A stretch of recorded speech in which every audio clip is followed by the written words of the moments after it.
Welcome to another episode of Mike Drop. Today, I am with the one and only Joey Rodriguez. Joey, how are you?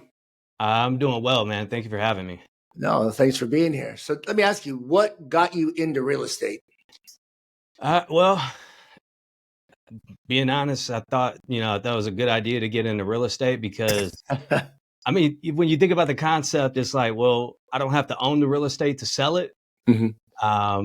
And, I could make money from that. So, I mean, I'm just being completely honest, like I just saw it as an opportunity to kind of print money.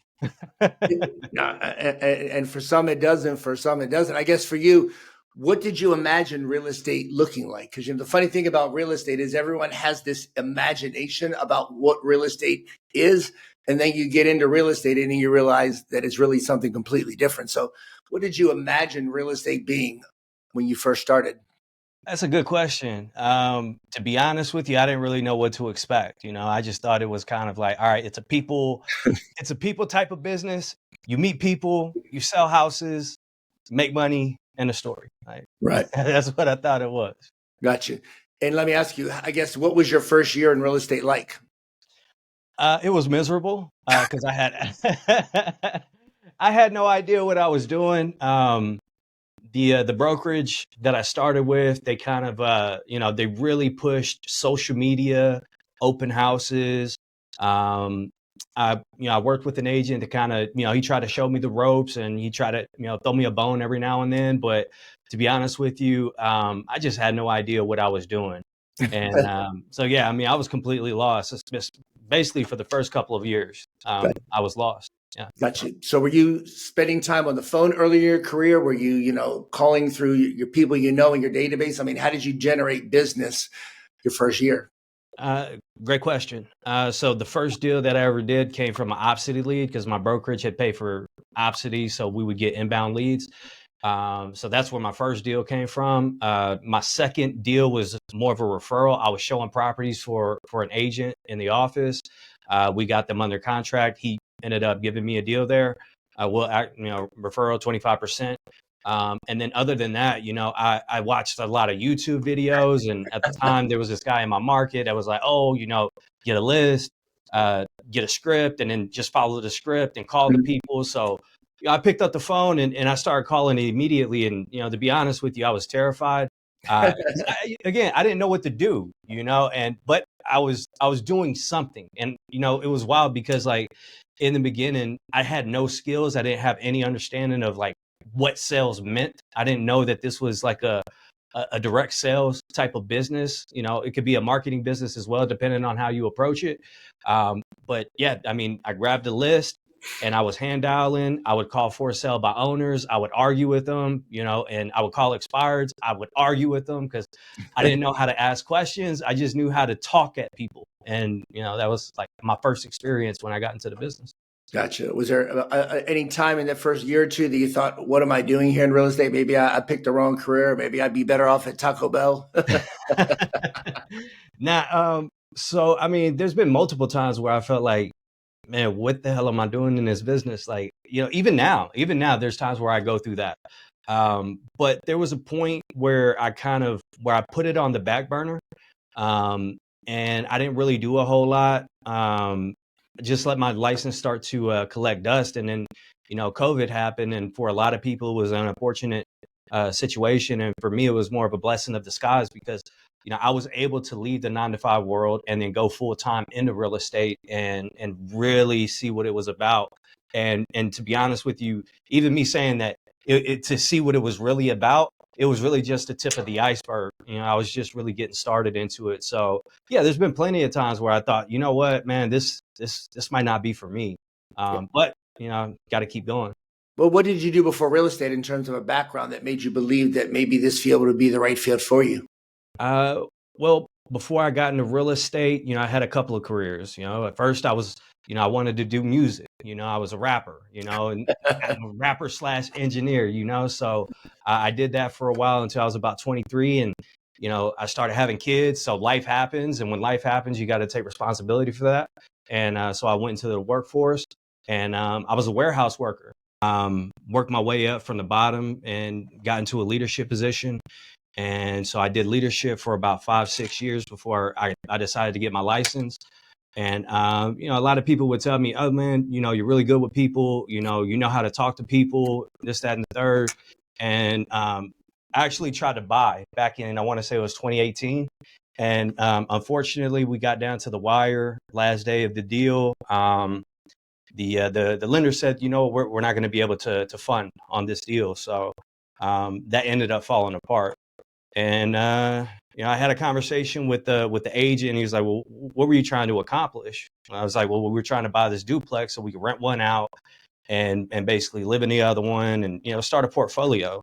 And he was like, why don't you just get your own license? So I thought about it for a little while, and then I pulled the trigger, got my license like a year later or something like that. So tell me something, when was it in real estate that you finally realized what you were going to actually have to do? Because see, a lot of people don't realize that if you're going to be a successful agent that sells in high volume, you're going to have to make a volume of calls.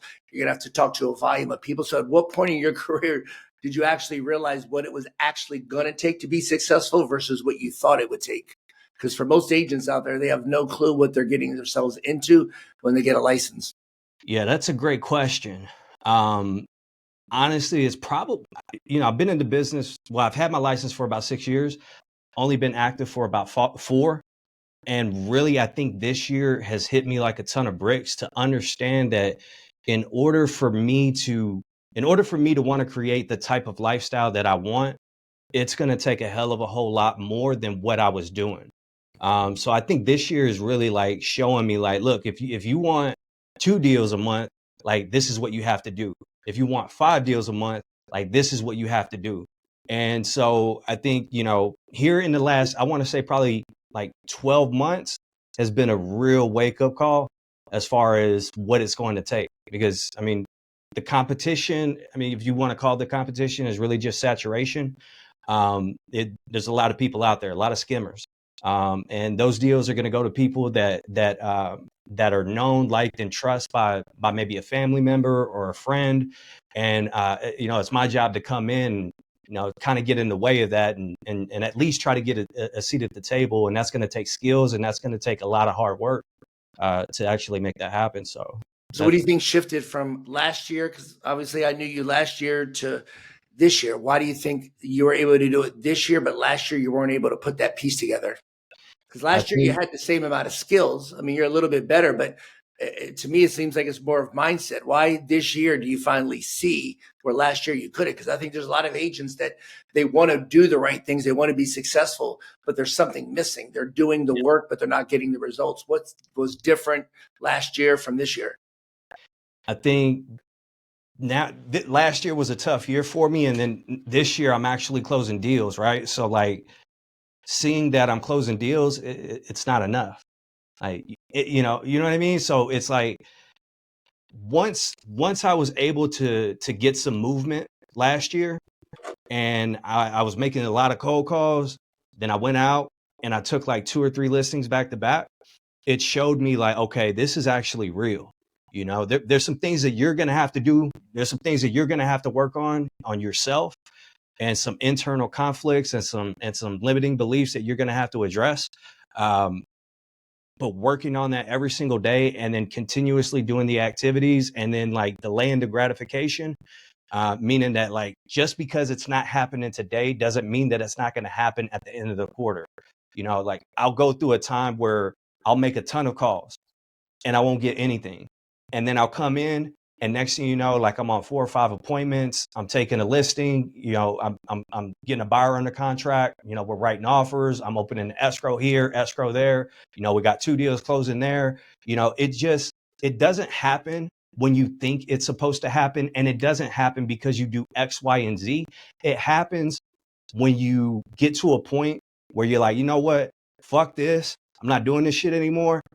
And then it happens, once you push past that point, once you show like the universe or whatever you believe in, right? Like once you show the world that you're living in, and you show yourself that this is what you really want, that's when you get rewarded. Yeah, I think what you said is delayed gratification. I think that's probably the number one thing that stops agents from ever being successful, is you put work in and you don't get the immediate result. And for most people, when they don't get the immediate result, the default is simply to stop. What was that like last year as you were going through putting the work in, but you're not getting the results you want in that moment, but you're still having to keep put the work in? Because I think for most real estate agents that are struggling, that's where most people are right now, and that they're pushing, but they're not getting the result. The gratification isn't there. What were you telling yourself as you were going through that process to keep yourself going? Mhm. Because the truth is, most agents quit when they don't get what they want right away. They don't Yeah. know how to delay the gratification to get what they want. Yeah, I think for me, I just keep telling myself that, you know what, like you burned the boats. Like this is the path that you chose. This is what we chose. We didn't realize what it was going to take. We're finding out what it's going to take, but this is what you chose. And if you really want it, then you have to stick with it, because like for a long time in my life, like I feel like there's a lot of things that I've started and I never finished. And now I'm in a position where like, okay, well, like you're not just chasing deals. You're building a business, and building a business, it's not easy. And anybody that tells you that it is, they're fucking lying. You know, it's just, it's the truth. And so like, there's been so many times between, last year to this time where I've been broken down, emotionally, psychologically, I'm physically tired, and I just keep pushing. It's like, I have to do it. I have to do it. I have to do it. I got to keep going. I can do this. I can do this. I can do this. And I just talk myself through it. And then sometimes, like I'll even cry through it, like I got a prospecting group where we all hop on and we cheer each other on. And, some days I get into the office and I'm like, man, I don't know if I can do this shit, and, I'll go through an emotional breakdown, turn off my camera, cry, get back on, turn the camera back on, throw my headset back on, prospect for another hour, turn it back on, cry, and then get back to it. You know what I mean? Like, cause it's weird because it's more than a physical pain. It's a psychological pain. And really what I'm doing is I'm conditioning my brain to take myself to a place that I've never been. And because it's unknown, it's scary.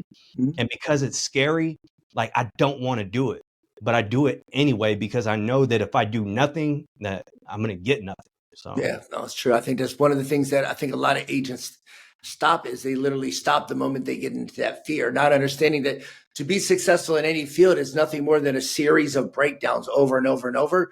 But remember, at the end of every breakdown, if you push far enough, is obviously a breakthrough. So, I mean, if you could go back to yourself on day one and give yourself a piece of advice, or you were to go back and give advice right now to an agent that either just got in the business or an agent that is struggling, what do you think are probably 2 or 3 things that you would tell them that you wish that you knew when you started? yeah, number one, make sure you get around the right people. That's number one. Make sure you get around the right people, people that you got to get around winners, like period. You know what I mean? Like some people are going to act like they want you to win. And then some people are going to not care if you win, but you have to get around people that want to see you win. Number two, make sure that you work on yourself, because your business is nothing more than a reflection of who you are. Like agents have problems in their business, but really what it is that they have problems within themselves, and it shows up in their business. So you really have to get to know you and who you are, and then what you're willing to commit to, and then go after it. And then I guess number three would be like, make sure that you hire someone that has already been to where you're at, because they know the path. They're going to lay everything out for you, and all you do is have to walk it. Now, it's going to be scary because you're walking it by yourself, but at least you know that you have a guiding light at the end of that tunnel, that, like once you get there, like, you're going to be fine, but you have to have like the mental fortitude to actually keep going. Like, just don't quit, because like you only lose when you quit. Every day that you push is another day that you win, and every day that you overcome everything that is thrown at you, you become even more of a winner, and that just strengthens and conditions that type of mindset. So I'd say just know yourself, hire someone that's been to where you're at, and get around the right people. Gotcha. Last month, our group did a 100 contact a day challenge. What was that like for you, going from making 50 contacts a day, 40 contacts a day, to now having the expectation that you need to make 100 contacts a day? What was that like mentally and I guess physically doing that work? What did you learn from going through that process? Because the truth is I've never seen anybody in the history of real estate talk to 100 people a day over a period of time and not dramatically increase the amount of business that they have. So what was that like for you? Yeah. So for me, it was, I think it was a more of a keeping my word to myself. Like, okay, cool. Like, you're going to give me a challenge. All right, cool. I know everyone else is doing it. All right, cool. So I'm not alone. And then number two is like, all right, if I'm going to commit to this, like, I'm going to do it. You know what I mean? Like, I'm going to follow through all the way into the end. So I made it a point where there were times where I was like, you know what? I don't care if I got to sit into the office until like 8:30 making phone calls. Like, I'm going to do what I said I'm going to do. So I think it was more of showing myself that not only can I say that I'm going to do something, but I can actually commit to it. And then I can also follow through on it. So it was Why do you, definitely, why do you think so many people have trouble with that? Saying they're going to do something and not having the ability to actually keep the promise to themselves. Because if there's one thing that destroys real estate agents as a whole, is making promises to themselves and then not being able to keep it. You have to realize something. If you had a friend that always said they were going to do something and they never did it, what would you think about that friend? well, I would think that they were unreliable. Right. And so for most of us, that's what we think about ourselves because we say we're going to do things. And the truth is we never actually do it. You know, we like to talk, but we don't actually like to actually do the action that we're talking to. So I guess for you in the past, what do you think stopped you from saying you were going to do something and then you actually keeping that promise to yourself? Because it's probably one of the most important things if you're going to sell real estate at a high level is making sure that when you say you're going to do something, you actually keep the promise to yourself. Yeah, I think that's a really good question. I think sometimes we know what's going to be required of us, and we just don't want to do it. I think that's probably part of it. And then number two is like the belief that you can actually do it. Like, can I actually do this? You know, if I commit to this, you know, like, can I actually fulfill it? Yeah. You know, will I actually be able to deliver on the things that I say that I'm going to be able to do? I think which goes back to the belief. Like, if you don't have the belief that you can, then like you won't. So in terms of, you know, actually having belief in yourself, why do you think that a lot of people don't have the ability upfront to be able to do that? Because to be honest with you, there's three parts of real estate. Part one is you have to believe it's possible because if you don't believe something is possible, you'll never actually put the work in. But the second thing is you actually have to believe that you can do it. Because, you know, when you start to believe that you can do something, you actually do it even more. And then obviously the third part is we actually understand your true value. And I think when you understand that when you put X amount of time into your business, you can make X number of money. I think that's when real estate changes because you stop giving your time away. You know, for me, when I prospect every hour, I make $4,300 an hour for every hour that I'm actually on the phone prospecting. So when I give away 30 minutes of my time or I'd waste 30 minutes doing something, it's actually costing me $2,000. So I guess in that process now, where do you think you're at? As far as time management goes, or as far Just as like belief. Like, belief, do you feel like you're starting to believe that you can do it, or you think you're still in the part where you just know that it's possible?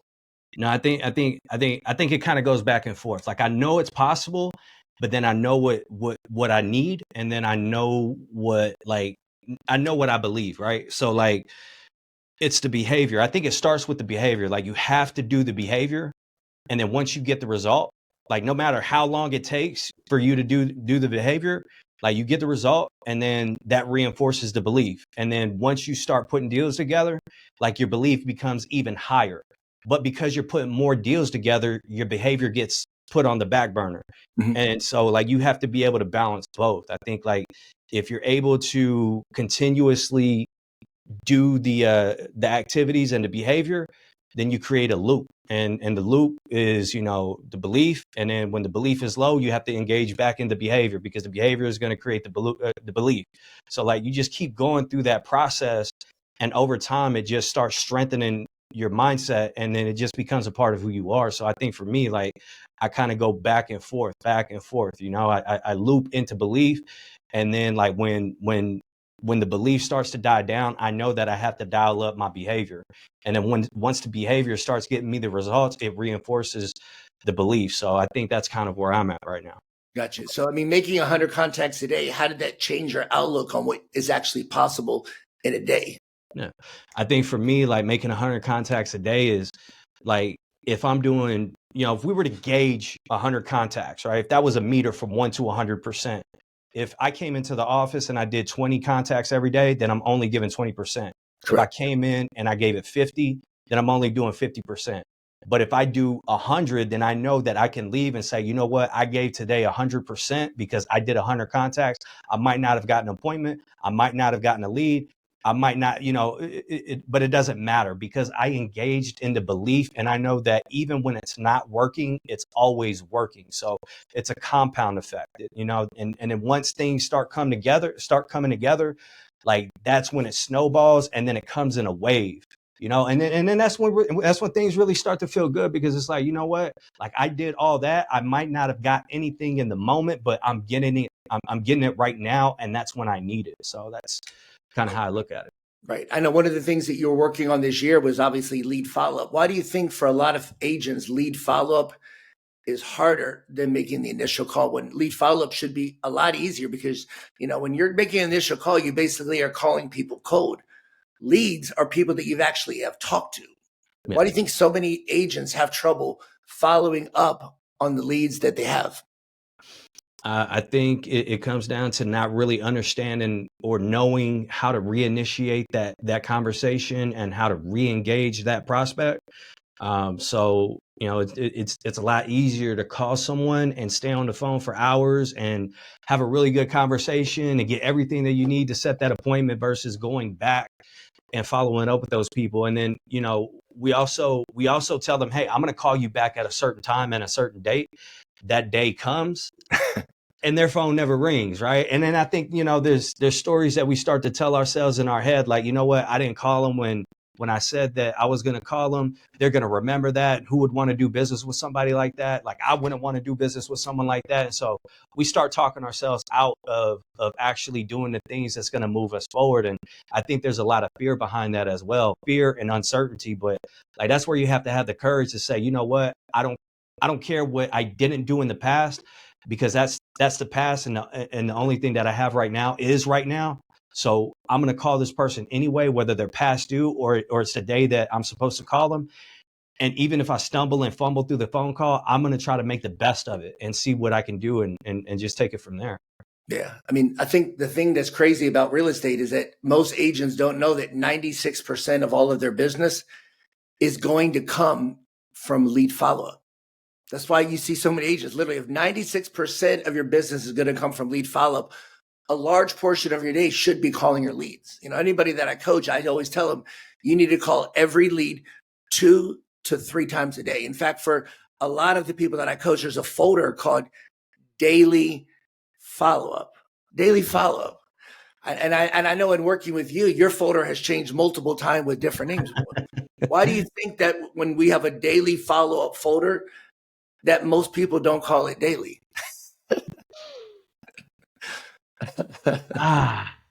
You know what, man? If I had to answer that question, I'd be a millionaire, bro. just being honest, but I think, for me, it's a lot of uncertainty. It's what I've realized is that when I call someone and I have a really good conversation with them, there are things that I'm not doing in that moment that is causing me to fail in the future. It's interesting that most of the people that I coach, I have a folder called daily follow-up. And it's interesting that most of the people don't actually call it daily.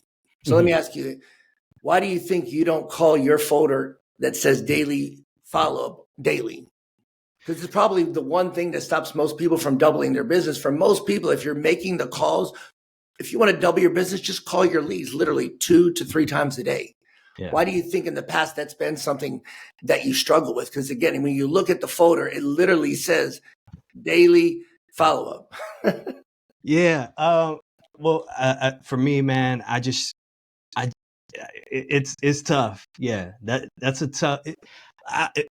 I need to tighten up certain things. Like, I need to tighten up certain things as an agent when I'm making my calls. If I have a good conversation, I need to put notes in. A lot of times I don't put notes in my calls, and because I don't put notes in my calls, I can't remember in the moment, like, what we were talking about. So I have to listen to the recording.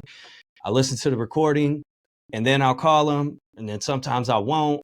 I think it's just a lot of like uncertainty, and then not really knowing like, am I going to be able to convert this person, or you know what I'm saying? Like, Well, I think it comes down to that too, and just you have to be able to re-engage them.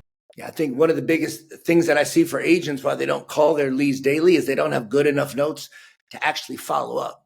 Every person that ever talks to a person that's a lead should have the why, the when, and the where. But if you go to your notes and there is no why, there is no when, and there is no where, you basically are just making a second cold call.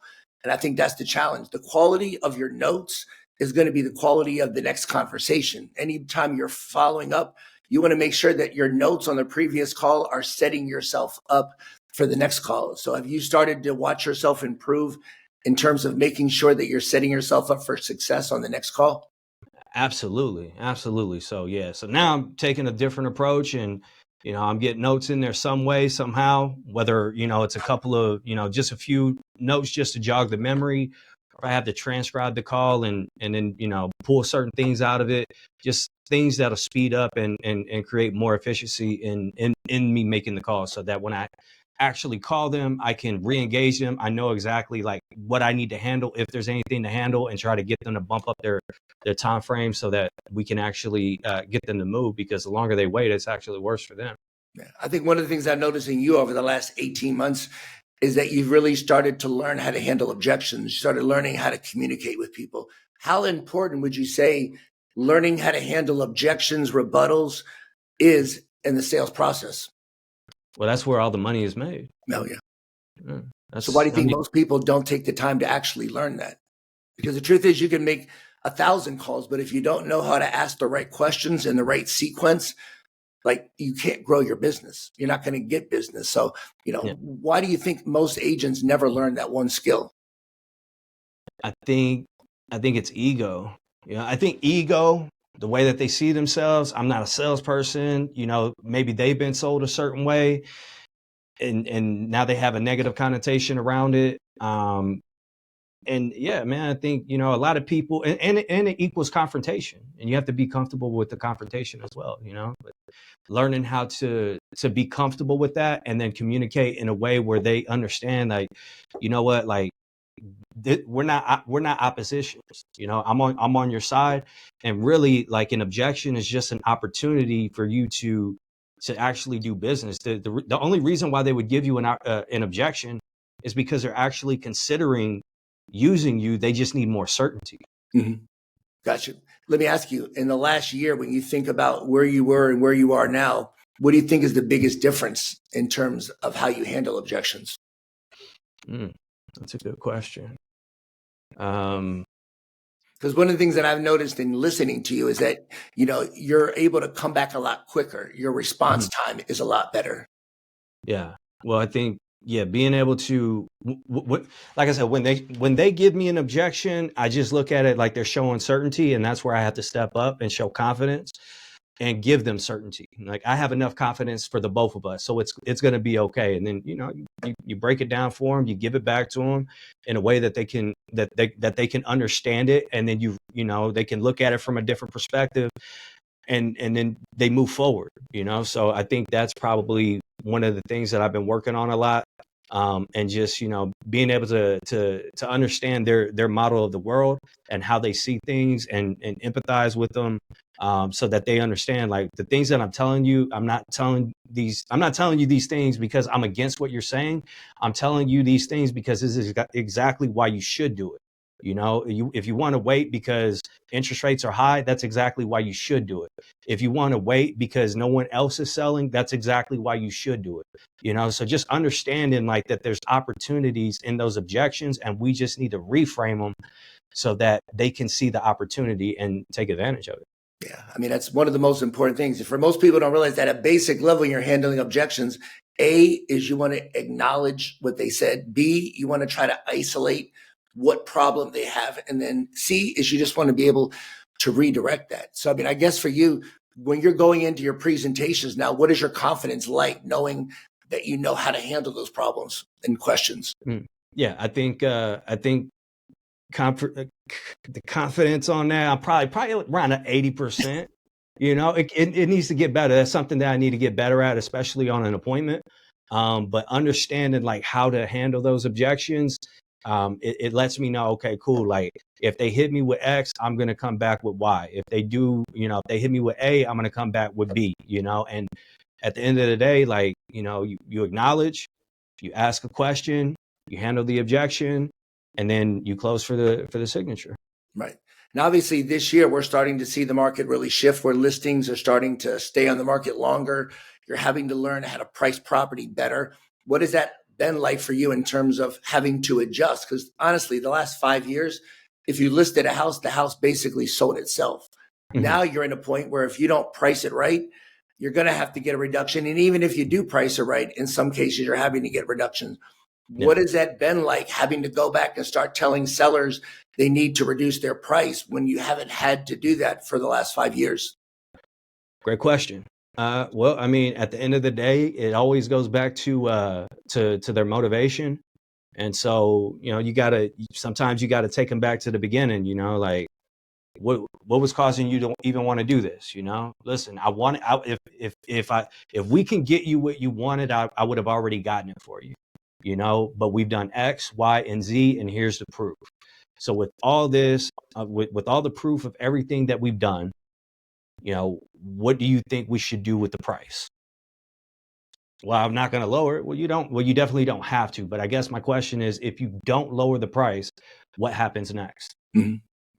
So I wouldn't be able to do. Go ahead. No, I said, so what is it like having to go through that confrontation? Because I think that's another area where a lot of agents, they struggle, having to confront the seller, having to have difficult conversations. Because a lot of agents don't realize if you want to be successful, the number one thing you have to do is you have to learn how to confront people. Yeah. Sometimes being an agent, you can't be their friend. I always tell people, you can't be a friendly person with a license. You need to be a real estate agent who at times can be friendly. Yeah. So what is that like, having to go back and forth and confront people? Well, I think you have to tell people what's going to happen to them before it happens. Like I'm gonna, when I take a listing and they want to price it at a price that's a little bit above what it could possibly sell for, I'll tell them, hey, you know what? Like, I'll do it, but one of four things is going to happen, and I give them the breakdown. And then when it's time to have that conversation, they're already prepped for it. So as far as the confrontation goes, I try to disarm the confrontation before it even becomes confrontation, so that they understand that what I'm about to tell you is not because I want to tell. It's not because I want to tell you this. It's because I have to tell you this, and I would be doing you a disservice if I didn't. So like understanding how to manage those emotions in that moment, and understand that if you didn't do it, you would be doing them a disservice. So like, just you have to keep your composure when you have those conversations. And if you did your job right, like they're ready to have that conversation when it's time to have that conversation. Right. What is it like managing your own emotions, which is probably one of the most important things? Is how do you manage your emotions? Because you can't give someone something that you don't feel. And I think a lot of times we get frustrated, we get angry, and the people we're talking to can feel that. So Yeah. What do you do to try to control your own emotions as you're going through that process? Yeah. For me, I just for me, it just depends on the conversation, because some of them are emotionally charged. So I really try to take a logical approach to it first. And, I just tell myself, you know what, like, I don't want to tell this person this, but if I didn't, then they're not going to get what they want. And I know that they want it. So I'm going to approach it and let them know, like, hey, listen, I'm on your side. What I'm about to tell you, you're not going to want to hear. You're probably going to want to fire me. You're probably going to think I'm the worst agent in the world.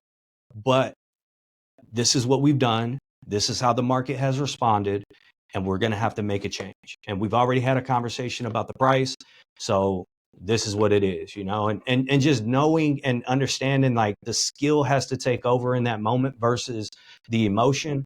And, sometimes it does get emotional, sometimes it does, but I try to dial that back as much as possible.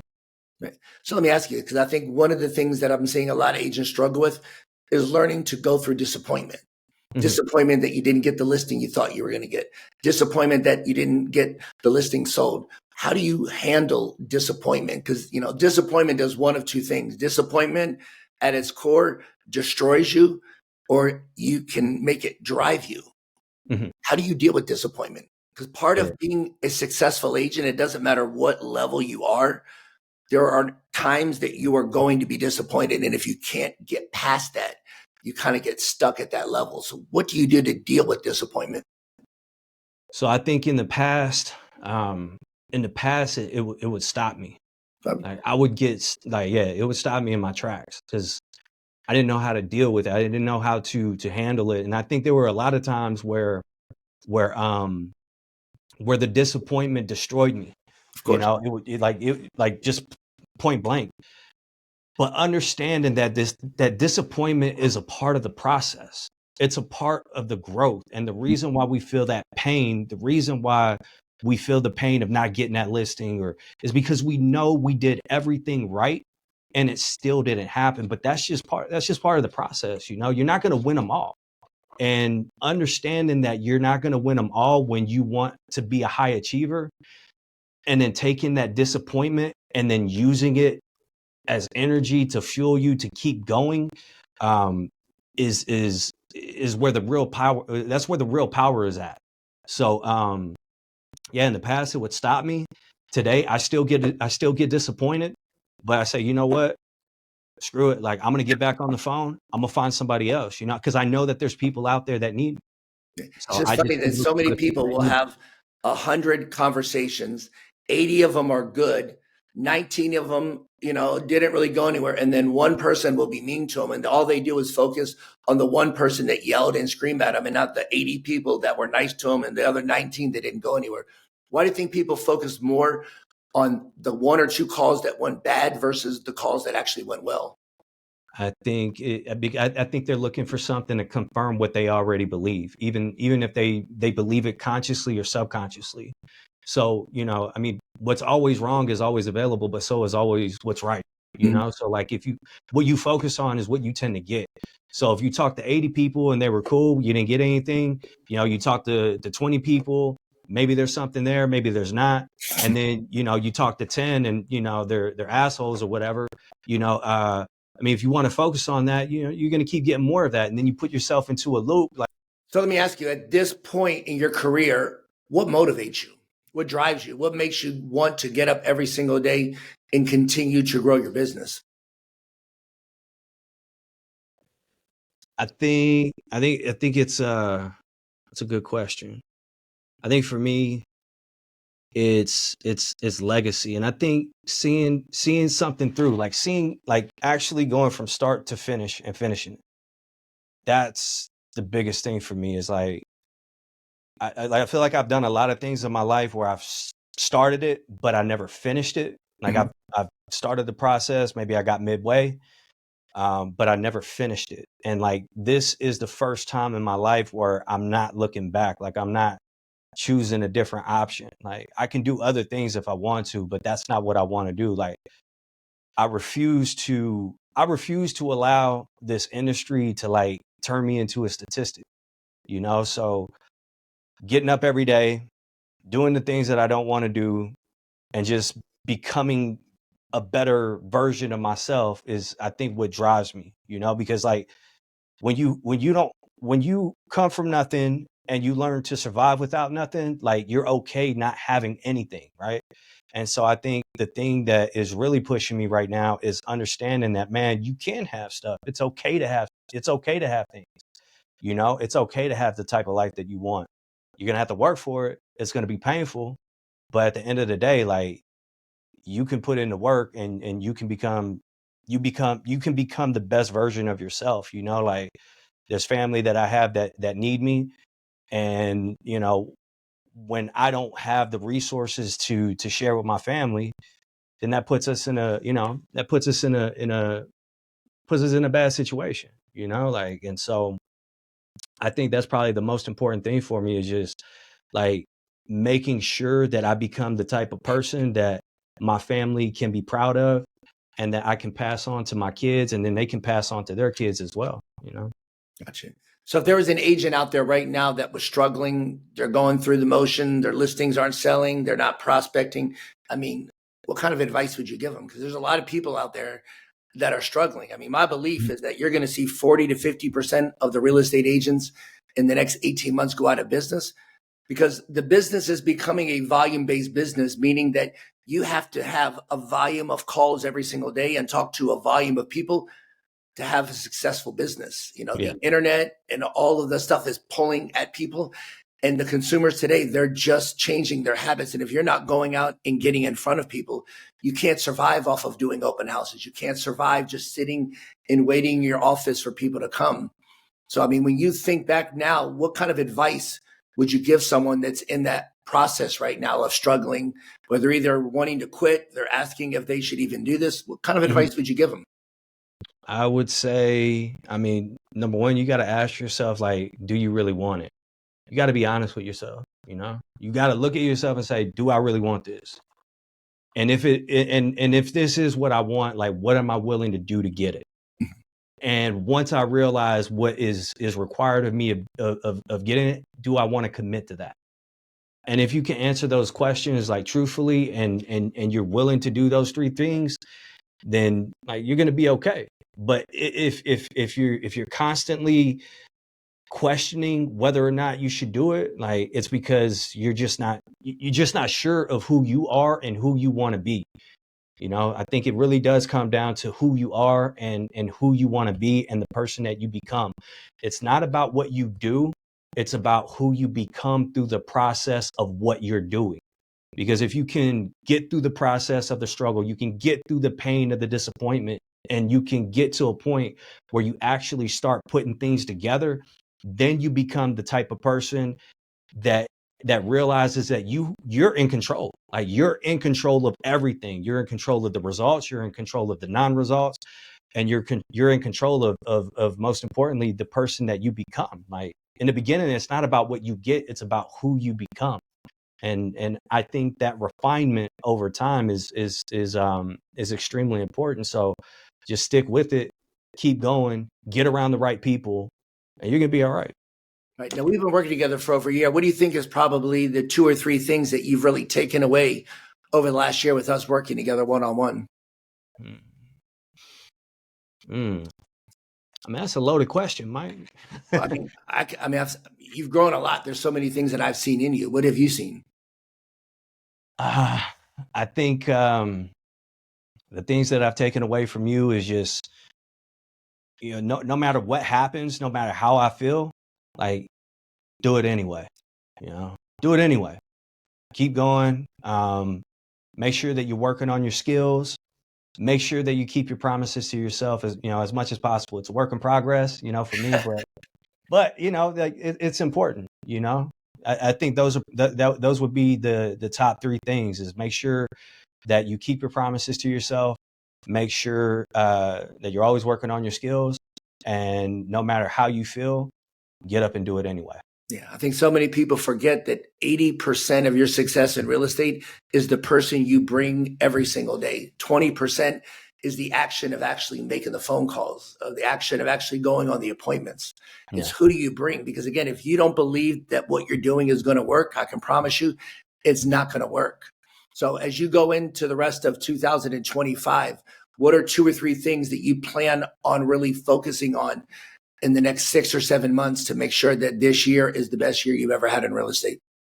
So number 1 is focusing on my presentation and strengthening that, because I think once I get my conversion rate up on the appointments, like my life is going to change drastically. Like things are already changing, but I think, you know, that's going to be number 1. That's number 1. Number 2 is to continue to refine my skills, and my communication skills.